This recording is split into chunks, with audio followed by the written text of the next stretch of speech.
বাংলাদেশে জুলাই অভ্যুত্থান চলাকালে 5ই আগস্টে আশুলিয়া এলাকায় এই নির্মমতম ঘটনার যে বিচার চলছিল সেই বিচারটির সমাপ্তি হয়েছে।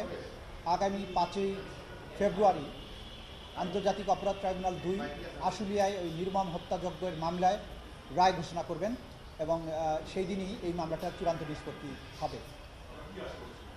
সেই মামলায় আপনারা জানেন যে মানবতার ইতিহাসের সবচাইতে বর্বরতম ঘটনা একটা হচ্ছে যে নির্মমভাবে শুধু গুলি করে হত্যাই করা হয়নি, এই তরুণ ছাত্রদেরকে জীবন্ত অবস্থায় একজনকে এবং বাকি 5 জনের মরদেহ পর্যন্ত গাড়িতে তুলে পেট্রোল ঢেলে আগুন দিয়ে তারপরে খড়ি কাঠ দিয়ে তাদেরকে পোড়ানো হয়েছে।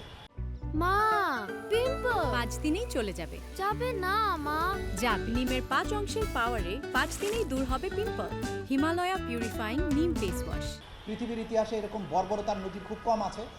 সুতরাং একটা সভ্য দেশে পুলিশ বাহিনীর সদস্য হয়ে যারা জাতির সূর্য সন্তানদেরকে এভাবে হত্যা করেছে তাদের অপরাধ ক্রিস্টাল ক্লিয়ারভাবে প্রমাণ হয়েছে। অপরাধীদের চেহারা ভিডিওগ্রাফির বা ভিডিওর মাধ্যমে চিহ্নিত হয়েছে। ঘটনাস্থলে লাইভ উইটনেস আছে এবং প্রত্যক্ষদর্শী সবাই সাক্ষী দিয়েছেন। কাচের মতো স্বচ্ছভাবে প্রমাণিত হয়েছে। সুতরাং আসামিদের সর্বোচ্চ শাস্তি আমরা প্রত্যাশা করছি।